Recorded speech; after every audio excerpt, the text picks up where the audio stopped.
গত পর্বে আমরা দেখেছিলাম লিথান একজন সিরিয়াল কিলার হয়ে উঠেছে আর তাকে সাহায্য করছে হিরো। ডিটেকটিভ জংয়ের কাছে ওয়ারেন্ট বা পর্যাপ্ত তথ্য প্রমাণ ছিল না, এরপরেও সে হিরোকে সন্দেহ করে তাকে মারধর করে। এই কারণে তাকে এবং তার বসকে সাসপেন্ড করে দেওয়া হয়। অপরদিকে সংচং নামের এক লোক লিথানকে খুঁজে বেড়াচ্ছিল, তাই হিরো লিথানের জন্য ডুপ্লিকেট আইডি কার্ড তৈরি করে। আর লিথান এই নতুন আইডি কার্ড নিয়ে বুসান শহরে চলে যায় এবং এক সুপার শপে জব শুরু করে। সেই সুপার শপের কাউন্টারে জব করত চুই নামের এই মেয়েটি। দেখা যায় কিছু কাস্টমার চুইয়ের দিকে এমন ভাবে তাকাতো যেন তারা এর আগেও চুইকে দেখেছে, আর এই বিষয়টা চুইয়ের কাছে খুবই অসহ্য মনে হতো। তাই সে কাউন্টার ছেড়ে শপের ভেতরে কাজ করত।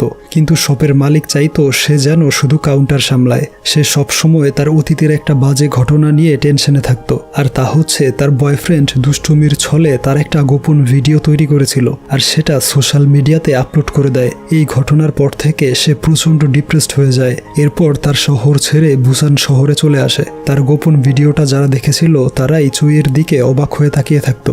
এসবে বিরক্ত হয়ে সে তার আইডি কার্ডের নামটাও পরিবর্তন করেছিল, এমনকি তার নাকে সার্জারি করেছিল যেন কেউ তাকে চিনতে না পারে। কিন্তু এতেও কোনো লাভ হয় না। একজন লোক তার দিকে অদ্ভুতভাবে তাকিয়েছিল। এতে বিরক্ত হয়ে সেই লোকটাকে গিয়ে জিজ্ঞেস করে, বলে আপনিও আমার ভিডিওটা অনলাইনে দেখেছেন তাই না? এই জন্যই আমার দিকে এইভাবে তাকিয়েছিলেন। কিন্তু লোকটা বলে, আমার নাম সাংমিন আর তোমার নাম হয়তো চুই। আমরা একসাথে সিওলের এক এলিমেন্টারি স্কুলে পড়েছিলাম। এই শুনে চুই বুঝতে পারে সাংমিন হলো তার ছোটবেলার বন্ধু। এরপর সাংমিন বলে, তোমার ভিডিওটা আমি দেখিনি আর এই বিষয়ে আমি কিছুই জানি না, তবে এখন শুনে খুবই কষ্ট হচ্ছে। সে আরো বলে, তুমি আগের চেয়ে বেশ সুন্দর হয়ে গিয়েছো। চুই বলে, ভিডিওটা ভাইরাল হওয়ার পরে সবাই অদ্ভুতভাবে তাকিয়ে থাকতো আর উপায় না পেয়ে নাকের সার্জারি করিয়েছিলাম। এরপর সে চুইকে এগিয়ে দেওয়ার জন্য তার বাড়ি পর্যন্ত আসে। যাওয়ার আগে তার ফোন নাম্বার চায়। চুই জানায় ওই ঘটনার পর থেকে সে আর কাউকে বিশ্বাস করে না। এই বলে সে চলে যায়।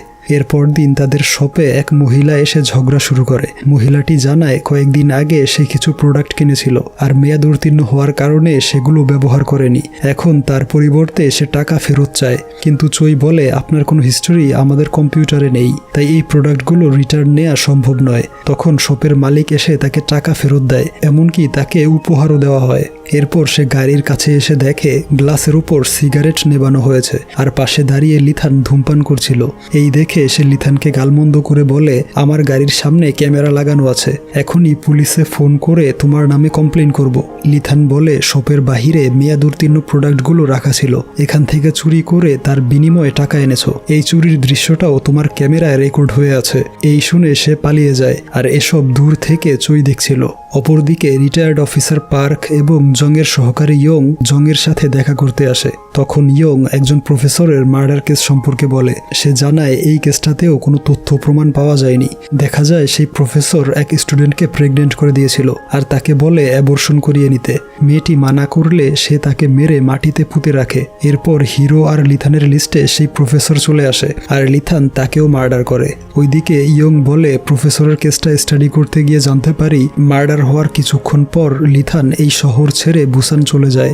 এরপর জং তাকে রিসেন্টলি হওয়া বুসান শহরের 2টা মার্ডার কেস সম্পর্কে বলে। এই কেসগুলোতেও কোনো তথ্য প্রমাণ বা মার্ডারারকে খুঁজে পাওয়া যায়নি, অর্থাৎ ধরে নেওয়া যায় এই কেসগুলোর সাথেও লিথান জড়িত আর বর্তমানে সে হয়তো বুসান শহরেই আছে। আর এই সব কিছুর সমাধান পেতে হলে লিথানকে ধরতে হবে। এরপর তারা লিথানের পরিবারের কাছে আসে। তাদেরকে ট্রেন স্টেশনের ছবিটা দেখিয়ে বলে লিথান কানাডায় যায়নি, বরং সে পালিয়ে আছে বুসান শহরে। সে কয়েকটা মার্ডার কেসের সাথে জড়িত, কিন্তু আমাদের কাছে কোনো তথ্য প্রমাণ না থাকায় আপনাদের সাহায্য লাগবে। আর তা হলো থানায় এসে লিথানের নামে একটা রিপোর্ট করবেন। সেখানে লিখবেন লিথানকে খুঁজে পাওয়া যাচ্ছে না। এই রিপোর্টের সাহায্যে তাকে খুঁজতে আমরা বুসান শহর যেতে পারবো। লিথানের মা বলে, আমার ছেলে কখনোই মার্ডার করতে পারে না। কিন্তু লিথানের বোন বলে, আমরা আলোচনা করে আপনাদেরকে জানাবো। ওইদিকে হিরোকে দেখা যায় ডেন্টিস্টের কাছে আসে দাঁতের চিকিৎসা করাতে। এরপর দিন লিথানের মা এবং বোন থানায় এসে লিথানকে খুঁজে বের করার মিসিং রিপোর্ট করে। আর এই রিপোর্ট নিয়ে জং এবং ইয়ং বুসান শহরে চলে আসে। সেখানের ডিটেকটিভরা তাদেরকে সাহায্য করতে রাজি হয়, অর্থাৎ লিথানকে খুঁজে না পাওয়া পর্যন্ত তারা এই শহরেই থাকবে। অপরদিকে চুইকে সাংমিন কল করে বলে আজকেই দেখা করতে হবে। এরপর সে দেখা করতে চলে আসে। প্রথমে সাংমিনকে জিজ্ঞেস করে আমার নাম্বার তুমি কোথায় পেলে। সাংমিন বলে বহু কষ্টে ম্যানেজ করেছি। সে আরও জানায় তার গার্লফ্রেন্ডের সাথে ব্রেকআপ হয়ে গিয়েছে আর এতে সে প্রচণ্ড ভেঙে পড়েছে। সে চুইকে বলে তুমি খুব সাহসী, এত কিছু ঘটে যাওয়ার পরেও তুমি ভেঙে পড়োনি, তাই আমাকে শেখাও যে একবার ভেঙে পড়লে আবার কিভাবে ঘুরে দাঁড়াতে হয়। আর এই কথায় চুই খুব ইমোশনাল হয়ে যায় আর এরপর চুই তার সাথে রিলেশনে জড়িয়ে পড়ে।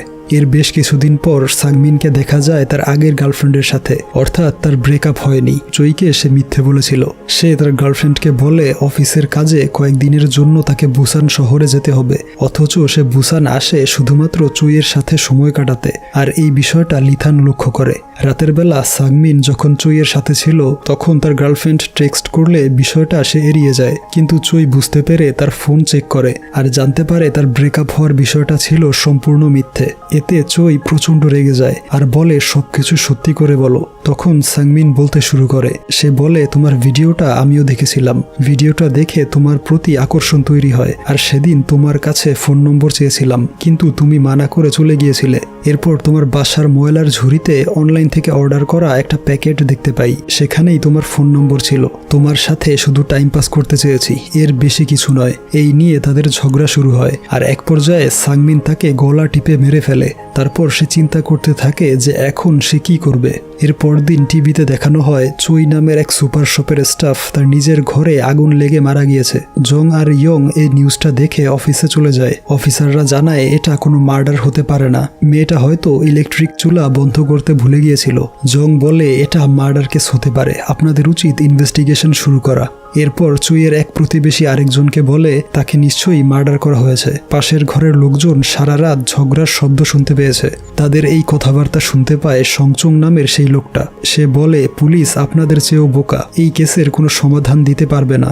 ওইদিকে লিথানের এক সহকর্মী জানায় চুই নামের সেই নতুন মেয়েটা আগুন লেগে মারা গিয়েছে। তখনই লিথান লক্ষ্য করে একজন লোক তাকে ফলো করছে, তাই সে যখন শপ থেকে বেরিয়ে যাবে তখনই জং তাদের শপে চলে আসে। শপে ঢুকতেই সে লিথানকে দেখতে পায়। লিথান তাকে দেখে শপের পেছনের দরজার দিকে চলে যায়, সেখানে আগে থেকেই সংচন লুকিয়েছিল।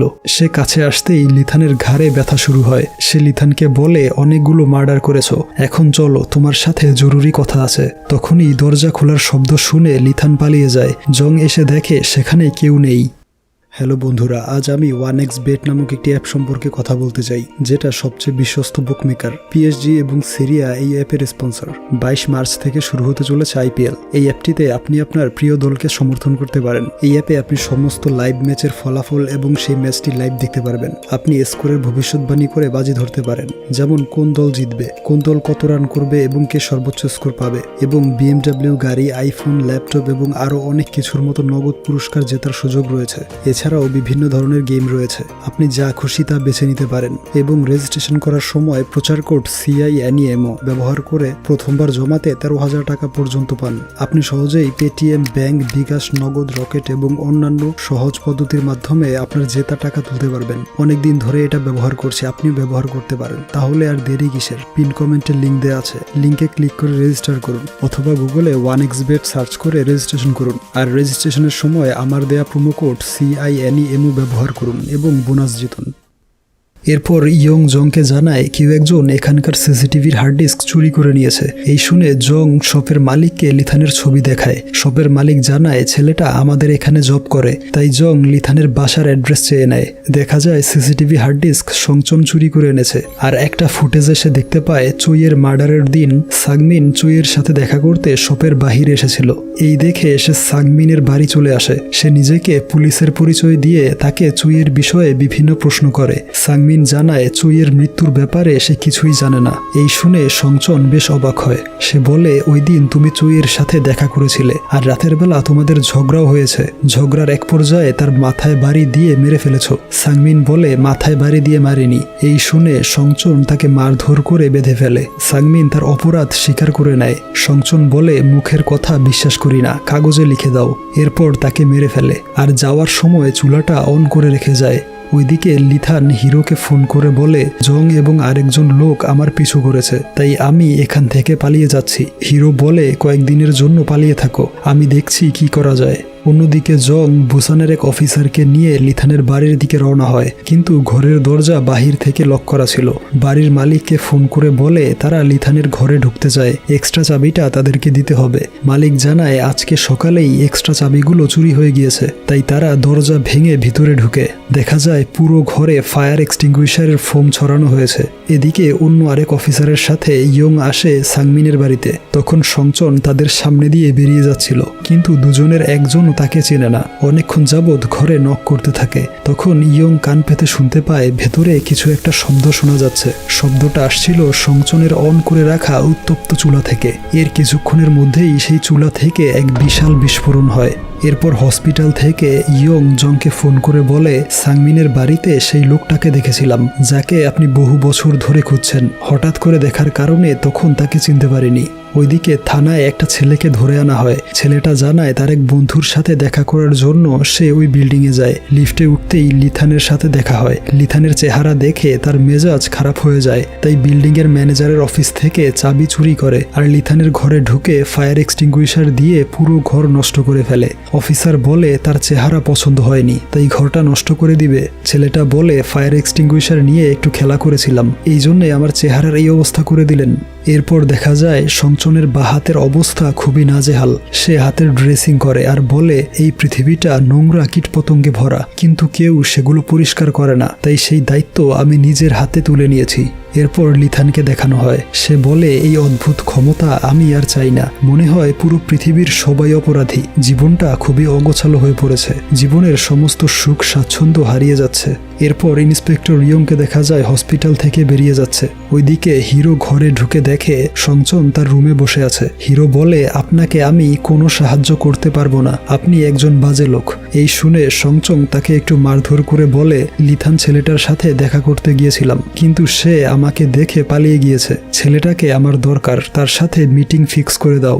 যাওয়ার আগে সে একটা বই নিয়ে যায়। হিরো বলে এটা লিথানের বই, কিন্তু সে কোনো উত্তর না দিয়েই চলে যাচ্ছিল। আর হিরো পেছন থেকে তাকে আক্রমণ করতে যাবে, উল্টো সংচন হিরোকে মেরে বেরিয়ে যায়। তখন ইয়ং চলে আসে হিরোর বাড়িতে। উপরে উঠতেই সংচনের সাথে দেখা হয়ে যায় আর তারা মারপিট শুরু করে। সংচন তাকে মেরে 4 তলা থেকে নিচে ফেলে দেয়। এতে তার অবস্থা খুবই গুরুতর হয়ে যায়। পুলিশ হিরোকে ধরে থানায় নিয়ে আসে। হিরো বলে এই সব কিছুর জন্য দায়ী হলো সংচন, আমি জানতাম না সে কোরিয়াতে ফিরে এসেছে।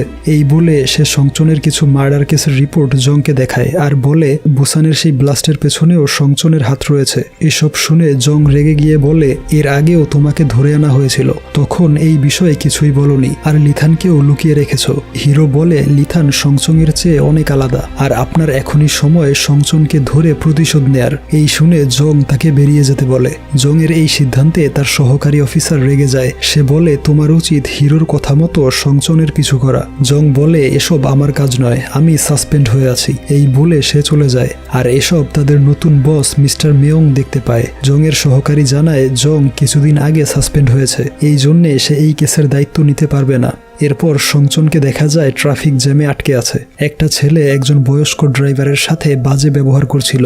এই দেখে সংচন প্রচন্ড রেগে যায়। দেখা যায় ছেলেটাকে মেরে ফেলেছে আর মেয়েটাকে বলে বড়দের সাথে কখনো খারাপ ব্যবহার করবে না, এই কথাটা আমাকে কাগজে লিখে দাও। মেয়েটা জানায় তার কাছে কলম নেই, কারণ সে একজন আর্ট কলেজের স্টুডেন্ট। এই শুনে সংচন বলে তাহলে তোমাকে বাঁচিয়ে রাখা যাবে না, কারণ তুমি আমার চেহারা আর্ট করে পুলিশকে দেখাবে। এই বলে সে তাকেও মেরে ফেলে। ওইদিকে ডক্টর জংকে হসপিটালে ডেকে বলে তার বাবার অবস্থা ভালো নয়, হয়তো আর বেশি দিন বাঁচিয়ে রাখা সম্ভব হবে না।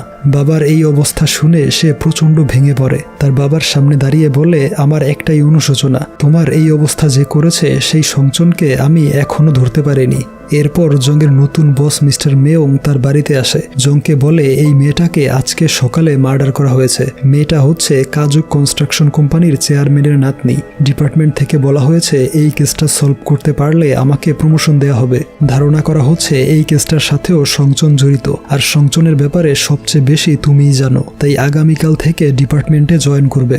ওইদিকে হিরোকে সেই কাজুক কনস্ট্রাকশন কোম্পানি থেকে ডাকা হয়। তারা চায় হিরোর সাহায্যে সংচনকে ধরতে। তখন হিরো একটা আইডিয়া বের করে। সে লিথানকে ফোন করে বলে সংচনের সাথে দেখা করতে। এর ফলে সে খুব সহজেই লিথানকে ট্র্যাক করে সংচনকে ধরতে পারবে। লিথান জিজ্ঞেস করে সংচনের থেকে তুমি কিভাবে আলাদা হয়ে গেলে। হিরো বলে প্রথমে তাকে প্রতিবাদী এবং সৎ লোক মনে করেছিলাম, কিন্তু সে যাকে ইচ্ছে তাকেই মেরে ফেলতো। এরপর থেকে ধীরে ধীরে আমরা আলাদা হয়ে যাই, আর এখন তাকে ধরিয়ে দেয়া আমার দায়িত্ব। এই শুনে লিথান রাজি হয় সংচনের সাথে দেখা করতে। সেদিন রাতের বেলা সংচন লিথানকে ফোন করে পাশের এক রেস্টুরেন্টে আসতে বলে, আর দূর থেকে লিথানকে ফলো করছিল হিরো এবং কাজু কনস্ট্রাকশনের লোকজন। তারা লিথানের পিছু করে রেস্টুরেন্টের সামনে চলে আসে। ভেতরে যাওয়ার আগে হিরোকে বাহিরে বেঁধে রেখে যায়। ওইদিকে সংচন লিথানকে জিজ্ঞেস করে, তোমার কি সত্যি সুপার পাওয়ার আছে? কাউকে দেখলেই বুঝে যাও সে অপরাধী কিনা। তোমার উচিত ওই মুটুকে বাদ দিয়ে আমার সাথে কাজ করা, কারণ আমি মাঝে মধ্যে কনফিউজ হয়ে যাই যে কাকে মারতে হবে আর কাকে ছাড়তে হবে। তাই আমার এই অফারটা বিবেচনা করে জানাবে। এই বলে সে যখন চলে যাচ্ছিল তখন লিথান ছুরি নিয়ে পেছন থেকে মারতে যায়, কিন্তু সে তাকে ধরে ফেলে। লিথান বলে, আমি শুধু আমার বইটা ফেরত চাই। তখন কাজু কনস্ট্রাকশনের লোকজন চলে আসে। এই সুযোগে লিথান পালিয়ে যায়। বাহিরে এসে দেখে হিরোকে বেঁধে রেখেছে। তার বাঁধন খুলে দিয়ে জিজ্ঞেস করে, তাকে বইটা দিয়ে দিলে কেন? হিরো বলে বইটা সে ছিনিয়ে নিয়েছে। অপরদিকে রেস্টুরেন্টের ভিতরে সংচন একাই সবার সাথে ফাইট করে যাচ্ছিল। সবাইকে মেরে তাদের লিডারকে ধরে জিজ্ঞেস করে, তোমাদেরকে এখানে কে পাঠিয়েছে? সে বলে, আর্ট কলেজের যে মেয়েটাকে মার্ডার করেছিলেন সেই মেয়েটা হচ্ছে আমাদের কোম্পানির চেয়ারম্যানের নাতনি। সংচন জিজ্ঞেস করে, তোমাদের চেয়ারম্যান কোথায়? তার সাথে আমার কিছু হিসাব নিকাশ আছে। সে কিছুদিন পরপর ফ্যাক্টরির শ্রমিকদের ছাঁটাই করে দেয়। এরপর কম বেতনের নতুন শ্রমিকদের নিয়োগ করে। এছাড়াও জমি দখল আর মার্ডারের অপরাধে সে জেলে ছিল। টাকা দিয়ে জেল থেকে ছুটে এসেছে। সে বলে চেয়ারম্যান কোথায় আছে তা ম্যানেজার বলতে পারবে। এরপর ইয়ং জংকে বলে, আপনার পুলিশ হওয়ার গল্পটা আমি জানতে চাই। জং বলে, আমার বাবাও একজন ডিটেকটিভ অফিসার ছিল। ছোটবেলায় বিভিন্ন জিনিসপত্র নিয়ে মাঝে মধ্যেই থানায় যেতে হতো। সে কখনোই আমার সাথে হাসি মুখে কথা বলেনি। কোনো না কোনো বিষয় নিয়ে সব সময় বাজে ব্যবহার করত। এরপর থেকে তার সাথে কথা বলা বন্ধ করে দেই। আসলে যে তোমার বিরক্তির কারণ হবে তার সাথে কথা বলা বন্ধ করে দিবে, দেখবে সবকিছু নিজে থেকেই ঠিক হয়ে যাবে। এরপর অফিসে ফিরে সংচনকে শনাক্ত করার জন্য বিভিন্ন সিসিটিভি ক্যামেরা চেক করা হয়। আর সেই রেস্টুরেন্টের ক্যামেরাতে দেখতে পায় হিরো, লিথান সহ আরও লোকজন সেই রেস্টুরেন্টে ঢুকেছিল। তারা বুঝে যায় সংচনও এখানে এসেছিল। তাই সেই এলাকায় কয়েকজন অফিসার পাঠিয়ে দেয়। তারা এলাকার লোকজনকে সংচনের ছবি দেখিয়ে তার খোঁজ খবর নেয়। দেখা যায় সংচন দূরের এক বিল্ডিংয়ে দাঁড়িয়ে পুলিশের উপর নজরদারি করছিল। এরপর পুলিশ সংচনের হোটেলের সন্ধান পেয়ে সেখানে চলে আসে। সেই রুমে অনেকগুলো নোট বা চিরকুট দেখতে পায়, যাতে লেখা ছিল, আমরা অপরাধী, তাই আমাদের মৃত্যু হওয়া উচিত। আসলে মার্ডারের আগে অপরাধীদের দিয়ে সংচন একটা ক্ষমা প্রার্থনার আবেদন লিখিয়ে রাখত। ওইদিকে হিরো লিথানকে নিয়ে ফিলিপিন পালিয়ে যাওয়ার প্ল্যান করে, আর এক মহিলার আইডি কার্ড ব্যবহার করে নতুন দুটো সিম কার্ড নিয়ে নেয়। যাওয়ার আগে লিথান শেষবারের মতো তার মায়ের সাথে দেখা করতে আসে, কিন্তু তাদের বাড়ির সামনে তার নিখোঁজ হওয়ার পোস্টার লাগানো ছিল। এই দেখে সে চলে যায়। অপরদিকে সংচন সেই ম্যানেজারকে ধরতে আসে। তাকে মারধর করে চেয়ারম্যানের ঠিকানা নিয়ে নেয়। আর ওইদিকে জং সবাইকে বলে, চেয়ারম্যান কোথায় আছে তার ঠিকানা এক্ষুনি বের করতে হবে। চেয়ারম্যান হলো সংচনের পরবর্তী টার্গেট। এই বলে জং তার অস্ত্র নিয়ে বেরিয়ে পড়ে। দেখা যায় জংয়ের অনুমান একদম সঠিক। সংচন চেয়ারম্যানের ঠিকানায় চলে আসে। তার অ্যাসিস্ট্যান্টকে বলে, সিকিউরিটি গার্ডদের বলো চেয়ারম্যান 1 ঘন্টা ধরে মিটিংয়ে থাকবে, কেউ যেন ডিস্টার্ব না করে। এরপর সে মেয়েটাকে ঘুমের ওষুধ দিয়ে ঘুম পাড়িয়ে রাখে। আর চেয়ারম্যানকে বলে, আপনি হলেন একজন দুর্নীতিবাজ এবং অসৎ লোক, আপনার বেঁচে থাকার অধিকার নেই, কিন্তু তার আগে আপনাকে একটা ক্ষমা প্রার্থনার আবেদন লিখতে হবে। তখন বাহিরে কারো শব্দ পেয়ে সে চেয়ারম্যানের ঘাড়ে ধারালো অস্ত্র ঢুকিয়ে দেয়। ঠিক তখনই জং সেখানে চলে আসে। সংচন বলে, তোমাদের একটু দেরি হয়ে গেল, অস্ত্রটা ঘাড়ে ঢুকে গিয়েছে, বের করে দিলেই এর খেল খতম হয়ে যাবে। তখন জং একটা ফাঁকা ফায়ার করে আর বলে, একে ছেড়ে না দিলে পরের গুলিটা তোমার বুকে গিয়ে লাগবে। তখন সংচন তাকে চিনতে পারে, বলে, আরে তুমি তো আমাদের ক্যাপ্টেনের সেই ছোট্ট ছেলেটা। দেখা যায় একদিন থানায় জং এর সাথে সংচনের দেখা হয়েছিল। সংচন জিজ্ঞেস করে, তোমার মা কেমন আছে? সেদিন বাড়ি ফিরতেই বুঝতে পারে তার মায়ের সাথে তার বাবার কোনো সহকর্মীর সম্পর্ক আছে। দৃশ্য বর্তমানে চলে আসে। সংচন বলে, তোমার বাবাকে মেরে কোমায় পাঠিয়ে দিয়েছিলাম, তার প্রতিশোধ নিতে এসেছো? তখন বাকি অফিসাররাও চলে আসে। তাদের দেখে সে তার অস্ত্রটা বের করে ফেলে। অতিরিক্ত রক্তক্ষরণের কারণে চেয়ারম্যান মারা যায় আর সংচনকে অ্যারেস্ট করা হয়। তারপর হিরো তার ছোটবেলার গল্প শোনায় লিথানকে। হিরো বলে, একদিন ঘুম থেকে উঠে দেখি আমার মা বাবা দুজনেই মারা গিয়েছে। পুলিশ জানায় রাতের বেলা ঘরে ডাকাত এসেছিল। কোনো তথ্য প্রমাণ না পাওয়াতে সেই ডাকাতগুলোকে অ্যারেস্ট করতে পারেনি। তাই আমি ক্রাইম এবং ইনভেস্টিগেশন নিয়ে পড়াশোনা শুরু করি। সিদ্ধান্ত নেই সমাজের অমীমাংসিত ঘটনাগুলো নিজেই সমাধান করব। কিন্তু এর জন্য রিসার্চের পাশাপাশি শক্তিরও প্রয়োজন আছে, যেটা আমার ছিল না। তাই প্ল্যান করি রিসার্চ আমি করব, কিন্তু শক্তি ব্যবহার করব অন্য কারো। প্রথমে সংচনের সাহায্য নেই। বুঝতে পারি আমি ভুল মানুষের কাছে চলে গিয়েছিলাম।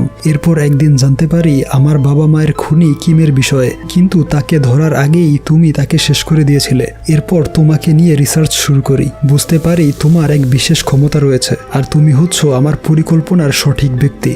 ওইদিকে সংচনকে থানায় নিয়ে যাওয়া হচ্ছিল। সে অফিসারদের বলে হ্যান্ডকাপগুলো খুবই টাইট করে লাগানো হয়েছে। এই বলে তার ক্ষত হাতটা দেখায়। এই দেখে অফিসাররা যখন তার হ্যান্ডকাপ লুজ করতে যাবে তখনই সে মারপিট শুরু করে। এক পর্যায়ে গাড়িটা উল্টে গেলে সে বের হয়ে পালিয়ে যায়। ওইদিকে জংয়ের বস মেয়ংকে ডিপার্টমেন্ট থেকে প্রেশার দেওয়া হয়, যেভাবেই হোক সঞ্চনকে থামাতে হবে, নয়তো সে একটার পর একটা মার্ডার করেই যাবে। পরদিন হিরো আর লিথান এক লোকাল রেস্টুরেন্টে ব্রেকফাস্ট করছিল। তখন নিউজে বলা হয় সঞ্চন পুলিশের গাড়ি থেকে পালিয়ে গিয়েছে। লিথান এবং হিরো নামের তার আরও দুজন সহযোগী রয়েছে। এই তিনজন হলো মোস্ট ওয়ান্টেড ক্রিমিনাল। এই নিউজ সব জায়গায় ছড়িয়ে পড়ে। লিথানের বন্ধু, বোন এবং তার মাও এই নিউজটা দেখতে পায়। এরপর হিরো তার সেই ডেন্টিস্ট বন্ধুর কাছে চলে আসে, যার কাছ থেকে সে দাঁতের চিকিৎসা করিয়েছিল। এই ডক্টরের একটা ইলিগেল এজেন্সি আছে, যার কাজ হলো অবৈধ পথে মানুষদেরকে অন্য দেশে পাঠানো। হিরো তাকে বলে আমাদেরকে ফিলিপিন পৌঁছে দিতে হবে। এরপর ডক্টরের লোকজন তাদেরকে বোঝায় সমুদ্র পথে গেলে পুলিশের ঝামেলা হবে না, আর খরচও অনেক কম হবে। অপরদিকে সংচনকে দেখা যায় তার মোবাইল ফোনটা একটা গাড়িতে রেখে দেয়, কারণ সে বুঝতে পেরেছিল পুলিশ তার মোবাইল ফোন ট্র্যাক করবে। আর ঠিক তেমনটাই হয়। পুলিশ সেই গাড়ির পিছু করে, গাড়িটাকে থামিয়ে চেকিং শুরু করে। তার ফোনটা সেই গাড়িতে খুঁজে পায়। ওইদিকে সে এক দোকান থেকে কাপড় চুরি করে আর চলে আসে হিরোর বন্ধু ডেন্টিস্টের কাছে। হিরোকে ফোন করে বলে এক্ষুনি সেই আগের পুরনো ফ্যাক্টরিতে চলে এসো। লিথান হিরোকে জিজ্ঞেস করে যে কে ফোন করেছিল। এর উত্তরে হিরো তাকে কিছুই বলে না। এরপর তারা এক বাস টার্মিনালে আসে। হিরো বলে তুমি মাইক্রোবাসে করে জাহাজের কাছে চলে যাও, আমি বাস দিয়ে যাব। দুজন একসাথে গেলে প্রবলেম হতে পারে। এই বলে সে বাসের টিকিট কিনতে চলে যায়। হিরোর মোবাইল ফোনটা গাড়িতে ছিল। এই সুযোগে লিথান দুজনের মোবাইল ফোন থেকে লোকেশন শেয়ার চালু করে দেয়। এরপর লিথান মাইক্রোবাসে উঠে পড়ে আর হিরো ওঠে পাবলিক বাসে। লিথান সমুদ্র বন্দরে চলে আসে। তার জন্য ডুপ্লিকেট পাসপোর্ট নিয়ে আসা হয় আর বলে আজকে রাতে তোমাদের যাত্রা শুরু হবে। এরপর অনেকক্ষণ কেটে গেলেও হিরো আসছিল না। সে তার ব্যাগে হিরোর লেখা একটা চিঠি দেখতে পায়। লেখা ছিল আমার হয়তো তোমার সাথে যাওয়া হবে না। চিঠিটা দেখে সে বেরিয়ে পড়ে হিরোর উদ্দেশ্যে। ওইদিকে হিরো সরাসরি জংয়ের কাছে চলে আসে। তাকে বলে সংচন কোথায় আছে তা আমি জানি। অপরদিকে সংচন আসে জংয়ের বাবার কাছে। তার কিছুক্ষণ পর হসপিটাল থেকে জংকে ফোন করে বলা হয় একজন তার বাবাকে মেরে ফেলেছে। এই শুনে জং আর হিরো হসপিটালের দিকে ছুটে যায়। সেখানে ইন্সপেক্টর কিহুন তাকে সান্ত্বনা জানায়, বলে তোমার বাবার শেষকৃত্যের সকল ব্যবস্থা করা হয়েছে। কিন্তু জং তার কোনো উত্তর না দিয়ে দৌড়ে বেরিয়ে যায়। কিহুন তার এক সহকর্মীর কাছে জানতে পারে জংকে অর্ডার করা হয়েছিল তার পিস্তলটা জমা দেওয়ার জন্য, কিন্তু সে এখনো জমা দেয়নি। পিস্তলটা জংয়ের গাড়িতেই ছিল। সে হিরোকে বলে আমাকে সংচনের কাছে নিয়ে চলো। এই বলে সে গাড়ি নিয়ে বেরিয়ে পড়ে। হিরো বলে সংচনকে আমি চিনতে ভুল করেছিলাম। সে অনেক নিরপরাধ মানুষকে হত্যা করেছে, কিন্তু লিথান সম্পূর্ণ আলাদা। সে আমার প্ল্যান অনুযায়ী মার্ডারগুলো করেছে। এই শুনে জং তাকে গাড়ি থেকে বের করে মারধর করে আর বলে আইন হাতে তুলে নেওয়ার অধিকার তোমাকে কে দিয়েছে। হিরো বলে আপনি এখন সংচনকে মারতে চাইছেন, তাকে অ্যারেস্ট করতে পারেন, কিন্তু খুন করার অধিকার আপনার নেই। আমি কথা দিচ্ছি সংচনকে শেষ করার পর সমস্ত অভিযোগ আমি নিজে স্বীকার করব, কিন্তু লিথানকে যেতে দিতে হবে। তার এই শর্তে জং রাজি হয়। এরপর হিরো একা ওই ফ্যাক্টরিতে ঢোকে। তার আগেই সংচন চলে এসেছিল। হিরো বলে এই সবকিছু এখানেই শেষ করুন। সংচন বলে আমি লিথানকে চাই, তাকে কিছু জিজ্ঞেস করার আছে। তখন জং সেই ফ্যাক্টরিতে ঢোকে। সংচন বলে বাবার প্রতিশোধ নিতে চলে এসেছো। তোমার বাবা খুব কষ্টে ছিল, আমি তাকে মুক্ত করে দিয়েছি। তোমার উচিত আমাকে ধন্যবাদ জানানো। এই শুনে জং তাকে গুলি করতে নেয়। তখনই লিথান সেখানে চলে আসে আর বলে এই খেলার সমাপ্তি ঘটাতে এসেছি। এই শুনে সংচন লিথানের উপর গুলি চালায় আর জং গুলি করে সংচনকে। এই সুযোগে লিথান পেছন থেকে এসে সংচনের পেটে ছুরি ঢুকিয়ে দেয়। সংচন তাকে গুলি করতে যাবে, তখন হিরো এসে তার পিস্তলটা ধরে ফেলে। লিথান আর হিরো মিলে সংচনের পিস্তলটা ছিনিয়ে নেওয়ার চেষ্টা করে, তখন ট্রিগারে চাপ লেগে হিরো গুলিবিদ্ধ হয় আর সেখানেই মারা যায়। লিথান বলে, তুমি বলেছিলে বাকি জীবনটা আমরা একসাথে কাটাবো, তাহলে কেন এখানে আসলে? এই বলে লিথান কান্নায় ভেঙে পড়ে। সংচন লিথানকে বলে, প্রথমে জুন নামের সেই অন্ধ মেয়েটার মার্ডারের খবর শুনেছিলাম, এরপর আমার লিস্টে আরো কিছু অপরাধীকে আমার আগেই শেষ করে দিয়েছিলে। হিরোর কম্পিউটারে তোমার পরিচয় জানতে পারি, তোমার সাথে কথা বলতে গিয়েছিলাম, কিন্তু তুমি পালিয়ে গেলে। আমার কাছে তুমি ছিলে একজন হিরোর মতো, চেয়েছিলাম দুজনে একসাথে অন্যায়ের বিরুদ্ধে লড়ে যাব, কিন্তু তুমি আমাকে মারতে চাইলে। তোমার কাছে শুধু একটা প্রশ্নের জবাব চাই, তা হলো তোমার কাছে কি সত্যি সুপার পাওয়ার আছে? জং বলে, মরার আগে এসব জেনে কোনো লাভ হবে না। সংচন বলে, তোমার মায়ের সাথে আমার কোনো সম্পর্ক ছিল না, তার সাথে সম্পর্ক ছিল তোমার সাসপেন্ড হয়ে যাওয়া সেই বস মিস্টার গুয়াংসুয়ের, যে ছিল তোমার বাবার ঘনিষ্ঠ বন্ধু। কারো সংসার ভাঙার ইচ্ছে আমার কখনোই ছিল না। এখানে গল্পটি সংচনের অতীতে চলে আসে। সে তখন পুলিশ ডিপার্টমেন্টে একজন জুনিয়র ডিটেকটিভ হিসেবে ছিল। সে ছিল খুবই পরিশ্রমী এবং ভালো মনের একজন মানুষ। একদিন এক ক্রাইম স্পটে সবার জন্য জুস নিয়ে আসে। সবাই তাকে ধন্যবাদ জানালেও জংয়ের বাবা মিস্টার চাং তার সাথে খুবই বাজে ব্যবহার করে। ডিপার্টমেন্টের সবাই পাশের এক রেস্টুরেন্টে খাবার খেত। মহিলাটি কোরিয়া ছেড়ে চায়নায় চলে যাবে। সংচন মিস্টার চানকে বলে, অফিসের সবার কাছ থেকে টাকা উঠিয়েছি মহিলাটিকে দেওয়ার জন্য, আপনাকেও কিছু দিতে হবে। তখন চাং তাকে একটা প্যাকেট দেয় আর বলে, এটা তাকে দিও। সে টাকার পাশাপাশি তাকে সেই ব্যাগটা দেয় আর বলে, মিস্টার চাং এটা আপনাকে দিয়েছে। মহিলাটি বলে, মিস্টার চাং এই বিষয়ে আমাকে বলেছে এই ব্যাগটা তার এক চায়নার বন্ধুকে পৌঁছে দিতে হবে। এরপর দিন সে দেখতে পায় চায়নার এয়ারপোর্টে সেই মহিলাকে মাদক দ্রব্য সহ আটক করা হয়েছে, অর্থাৎ মিস্টার চাং এর দেয়া সেই ব্যাগটায় মাদক দ্রব্য ছিল। এই বিষয়ে সে মিস্টার চাংকে জিজ্ঞেস করে। এতে মিস্টার চাং রেগে গিয়ে তাকে প্রচুর মারধর করে আর তার বাবা মা তুলে গালি দিচ্ছিল। বাবা মায়ের অপমান সহ্য করতে না পেরে সে তার লাঠিটা ধরে ফেলে আর তার মাথায় সজোরে আঘাত করে। এর ফলেই জংয়ের বাবা জ্ঞান হারিয়ে কোমায় চলে যায়। এরপর দিন জং নিউজ পেপারে দেখতে পায় ড্রাগস নিয়ে ধরা পড়া সেই মহিলাটি সুইসাইড করেছে আর সংজন তার বাবাকে আহত করে পালিয়ে গিয়েছে। এখানে গল্প বর্তমানে চলে আসে। জং তাকে মারতে যাবে, কিন্তু লিথান এসে বলে, এই কাজ আপনার নয়। আর ওইদিকে সংচন পেট থেকে ছুরি বের করে তাদেরকে আক্রমণ করতে যাবে, কিন্তু তার আগেই জং তাকে গুলি করে মেরে ফেলে।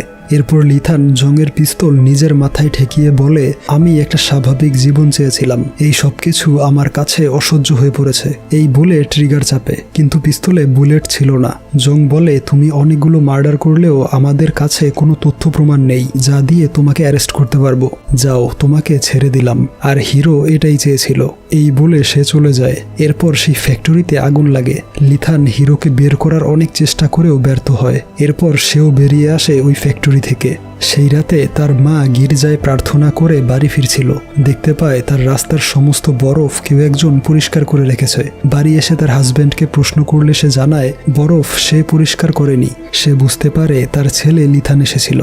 এরপর জং ইয়ংকে দেখতে আসে। ইয়ং বলে, ভাগ্য ভালো, 4 তলা থেকে পড়েও মারা যায়নি, সুস্থ হয়ে এখানকার নার্সকে প্রপোজ করব। জং বলে, আমি এত বছর সংচনকে খুঁজে বেরিয়েছি, সেই মিশন এখন কমপ্লিট, পুলিশের চাকরি ছেড়ে দিয়ে অন্য কিছু করব। এরপর জং তার চাকরি ছেড়ে দেয়। তার পোস্টে ইন্সপেক্টর মায়াকে দেখা যায়। সে বলে, এই হিরো গত 5 বছরে 32 জনকে হত্যা করিয়েছে। হিরোর গড় থেকে বিভিন্ন অস্ত্র সামগ্রী উদ্ধার করা হয়েছে। সংচনের বিরুদ্ধে প্রমাণ পাওয়া গেলেও লিথানের বিরুদ্ধে কোনো তথ্য প্রমাণ পাওয়া যায়নি। তবে একটা কেসে অপরাধীর ফেলে যাওয়া ফল থেকে দাঁতের গঠন শনাক্ত করা হয়। সেই ফলটা খেয়েছিল হিরো। আমরা দেখতে পাই হিরো লিথানের ফেলে যাওয়া ফলটার ছবি নিয়ে তার ডেন্টিস্ট বন্ধুর কাছে চলে আসে আর সার্জারি করে দাঁতের গঠন চেঞ্জ করে লিথানের মতো করে ফেলে। এর ফলে লিথানের বিরুদ্ধে পাওয়া একমাত্র প্রমাণটাও মিথ্যে হয়ে যায়।